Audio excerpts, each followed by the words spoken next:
In the United States, lawmakers have approved a new spending bill to avoid a government shutdown. The Senate dropped normal procedure to fast-track a vote minutes after the midnight deadline had passed. Both Republican and Democrat lawmakers supported the new plan. It includes billions of dollars for disaster aid, farmers, and funding for the U.S. government until mid-March of next year. But it did not include a condition that President-elect Donald Trump had demanded, which is a change to the debt limit to allow the government to take on new debt. The White House says President Joe Biden will sign the plan into law.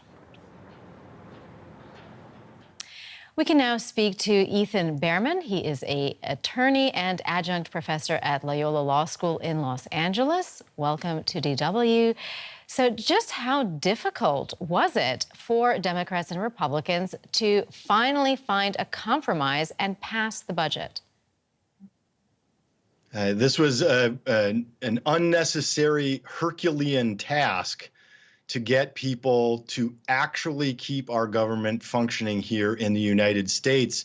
Speaker Johnson, it was only on Tuesday, had first proposed this continuing resolution bill that had significant other pieces, including reducing prescription drug prices, restricting investments in China due to the essentially détente or Cold War that is happening, at least economically, with China at this point. But it was Elon Musk who jumped in, the shadow president himself, and said, made false statements about what was in the bill, and very likely had issues with the restrictions on the China investment, as his companies are heavily invested in China. All right, so we mentioned a few elements that are in this funding plan, but can you tell us a bit more specifically what it includes? And also we should remember it's only until mid-March. Yeah, that's right. And that's actually a big point as well, is that it's only until mid-March. They did not raise the debt ceiling beyond that point. So the bill includes very specifically the continuing funding of the government until March. And then also it did provide disaster relief for natural disasters. It provided relief for farmers. And that is about the extent of it. So this was almost just continuing what is in place currently, and as we might call it, kicking the can down the road for another 90 days. Well, the debate over raising the debt limit or abolishing it completely, I mean, this is not just a policy that the incoming president, Donald Trump, has been demanding. We've also heard some Democrat lawmakers calling for this. So what are the different positions on this issue? Yeah, this is a big one, Mariana. Thank you for asking about it. So keep in mind that the idea of a debt limit was introduced in 1917 during bond fundraising for World War I. It hadn't existed before then. It really became a hot topic in 1995 with the Republican Congress attacking then President Bill Clinton and claiming that they wanted to reduce debts. But it's Congress that passes spending bills. The idea of a debt limit is antithetical to the idea that Congress passes spending bills. Why would Congress have to deal with a debt limit when they're the ones who passed the spending in the first place?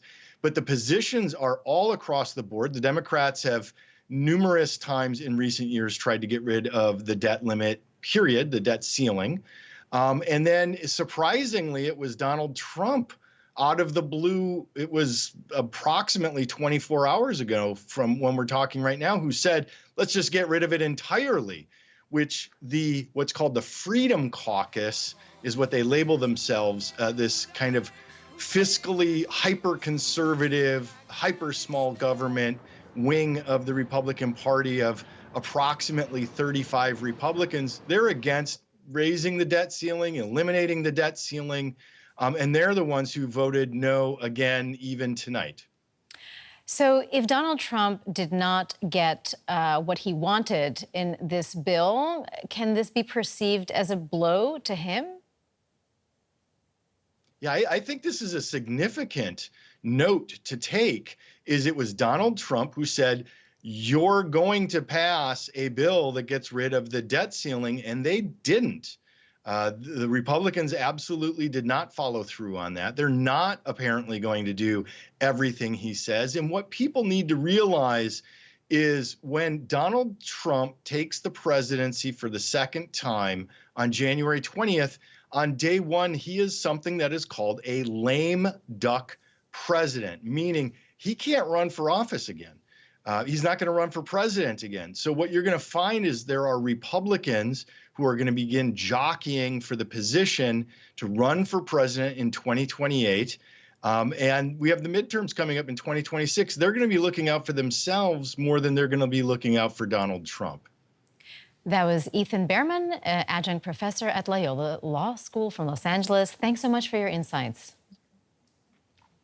Thanks for having me on. I appreciate it.